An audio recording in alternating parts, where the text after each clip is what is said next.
Les États-Unis mettent du temps avant de s'engager dans la guerre, préférant rester neutres pendant les 3 premières années du conflit. Cette décision est liée à leur politique isolationniste, basée sur la doctrine Monroe. Proclamée en 1823, cette doctrine stipule que les puissances étrangères ne devraient pas intervenir en Amérique et que les États-Unis en retour resteraient en dehors des affaires européennes. Le président Woodrow Wilson veut avant tout préserver l'unité d'une nation composée de descendants des pays de l'entente, mais aussi de citoyens d'origine allemande et austro-hongroise. Pourtant, cette neutralité est loin d'être absolue. Les États-Unis maintiennent des échanges commerciaux importants avec la Grande-Bretagne et la France, tout en soutenant dès 1914 un blocus maritime contre l'Allemagne.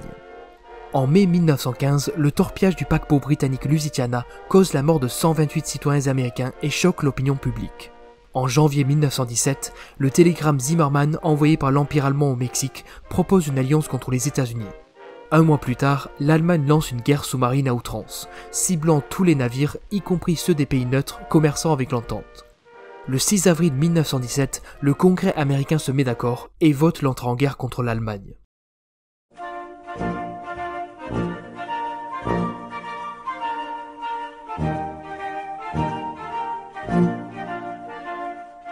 En avril 1917, le président Woodrow Wilson se confronte à un défi de taille: maintenir l'unité d'un pays composé de citoyens venus des deux camps en guerre. Pour éviter une implosion, il met rapidement sur pied le Comité de l'information publique, ou CPI, une agence chargée de gérer la propagande et de mobiliser la population pour l'effort de guerre. Le gouvernement nomme George Creel, un journaliste progressiste et fidèle citoyen de Wilson, à la tête de cette organisation. Aux côtés de Creel se trouvent des intellectuels, des journalistes et des réformateurs influents qui voient dans cette guerre une opportunité pour promouvoir des réformes sociales et démocratiques, tant à l'intérieur du pays qu'à l'étranger. Dès sa création, le CPI adopte une approche à grande échelle pour atteindre ses objectifs. Mais le comité ne travaille pas seul. De nombreuses organisations privées et civiques, ainsi que d'autres agences fédérales comme l'administration du Trésor et de la nourriture, se joignent à l'effort de mobilisation. Ensemble, elles renforcent l'influence de l'État dans la vie des citoyens. Le CPI met par exemple l'accent sur l'éducation patriotique par l'intermédiaire de la division de la coopération civique et éducative. Des centaines de chercheurs rédigent des livres et des brochures pour justifier la guerre, tandis qu'un bulletin bimensionnel est distribué dans les écoles pour encourager le patriotisme chez les élèves, et dans le but d'aider les enseignants à faire de chaque élève un messager de l'oncle Sam.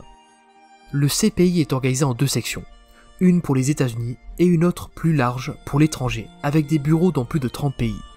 À l'intérieur, plusieurs divisions spécialisées sont créées pour mobiliser la population, leur nombre variant selon les besoins. Leur mission est simple: soutenir le moral de la population, mobiliser les esprits pour la guerre et diffuser les idéaux américains à l'étranger. Pour y parvenir, le comité suit une méthode précise. Dans son rapport d'après-guerre, Creel décrit ainsi l'approche adoptée. Dès le début, le comité de l'information publique a décidé que les 3 grands moyens d'appel dans la lutte pour l'opinion publique étaient la parole écrite, la parole parlée et le cinéma.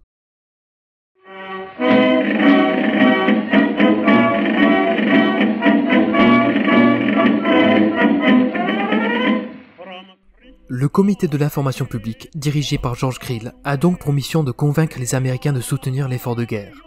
Parmi les nombreuses techniques de communication qu'il utilise, l'une des plus efficaces est la prise de parole publique. À une époque où la radio n'existe pas encore, le pouvoir des discours est immense. Le CPI met en place 2 divisions clés, la Speaking Division et les fameux 4 Minute Men.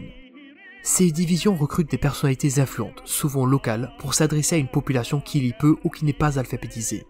Ces conférenciers ont un rôle crucial dans le façonnement de l'opinion publique, allant de ville en ville pour rallier la nation à la cause. Les 4 Minute Men est une idée née à Chicago. Le concept est assez simple, mais puissant. Profiter des entr'actes dans les salles de cinéma pour prononcer des discours de 4 minutes, le temps nécessaire pour changer une bobine de film. Le nom fait aussi référence aux Minutemen, ces soldats volontaires de la guerre d'indépendance américaine, qui jurèrent d'être prêts à combattre dans les 2 minutes. Un symbole patriotique fort. Le concept séduit tellement George Creel qu'il la transforme en programme national. À la fin de la guerre, 75 000 4 Minutemen avaient donné plus de 755 000 discours. atteignant plus de 30 millions d'auditeurs à travers le pays. Des cinémas aux églises, en passant par les réunions publiques, ces volontaires sont partout. Bien que chaque orateur ait la liberté de rédiger ses discours, le CPI fournit régulièrement des bulletins avec des sujets spécifiques pour guider les intervenants. En tout, 46 bulletins sont publiés, centralisant le message de propagande tout en permettant aux orateurs de s'adresser à leur communauté locale avec leurs propres mots. L'opération des 4 Minute Men est l'une des plus grandes réussites du comité de l'information publique.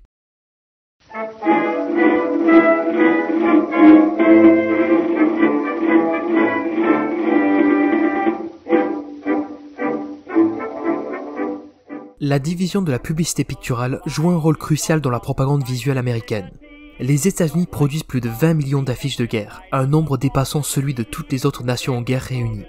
Avec plus de 300 artistes, dont de célèbres illustrateurs comme James Montgomery Flagg, cette division produit des affiches emblématiques. L'objectif principal de ces affiches est clair: encourager le recrutement militaire, promouvoir l'achat d'obligations de guerre, sensibiliser à l'économie des ressources et diaboliser l'ennemi.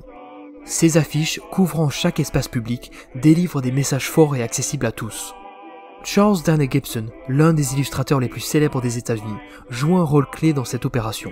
Sous sa direction, des artistes renommés comme Joseph Pano, Louis D. Fancher et N.C. Wyeth créent des images qui marquent l'histoire de la propagande. Les artistes utilisent des symboles patriotiques puissants, tels que Lady Columbia, la Statue de la Liberté, ou encore l'Oncle Sam pour incarner la nation américaine.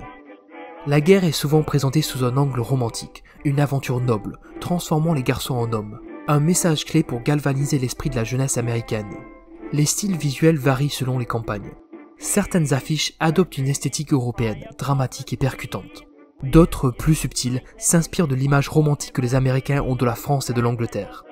D'autres se rapprochent des bandes dessinées, avec des lignes simples et des couleurs vives, dans un style canadien ou australien. Enfin, certaines affiches annoncent l'ère des affiches de cinéma, captivant le public avec des images rappelant des films d'aventure. La propagande ne s'arrête pas aux affiches. Le cinéma, alors en pleine émergence, devient un outil clé. La division des films du CPI produit des longs métrages, tels que Pershing's Crusaders, America's Answer ou encore Under Four Flags. Bien que moins spectaculaires que les productions hollywoodiennes de l'époque, ces films prétendent montrer des scènes authentiques du front, rapprochant ainsi la réalité de la guerre des foyers américains. En parallèle, le CPI organise des expositions itinérantes de photos et de matériel allemand capturé. Ces expositions, visitées par des millions d'Américains, renforcent le patriotisme et l'unité nationale.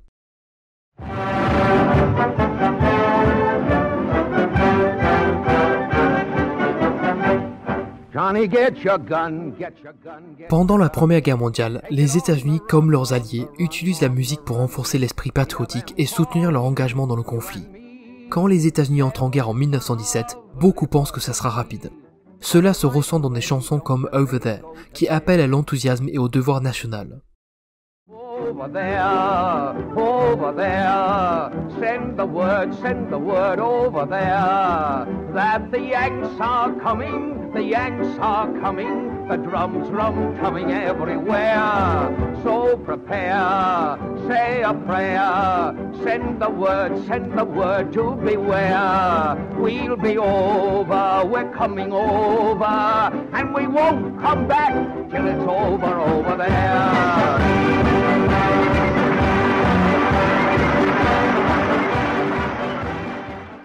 Mais cette propagande musicale ne vise pas seulement les adultes. Les mères chantent aussi des berceuses patriotiques à leurs enfants pour expliquer l'absence des pères partis au front. Une de ces berceuses dit par exemple « C'est un soldat qui se bat pour son pays, les États-Unis.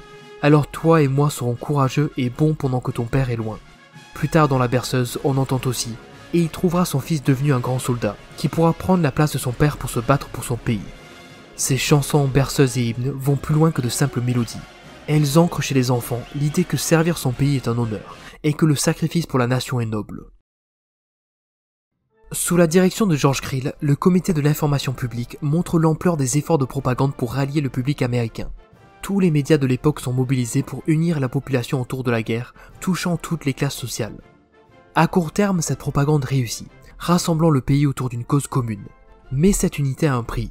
La vérité est souvent sacrifiée, les opinions dissidentes sont réprimées, et une haine envers tout ce qui est allemand se propage.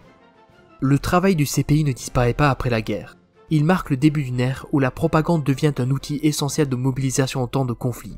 Un héritage qui influence encore aujourd'hui les stratégies de communication en période de guerre. La Première Guerre mondiale marque un tournant important pour la communication moderne. Pour la première fois, des gouvernements coordonnent de grandes campagnes de propagande, utilisant les médias de masse pour influencer l'opinion publique, mobiliser les citoyens et légitimer l'effort de guerre. Ce modèle a jeté les bases des stratégies de communication actuelles.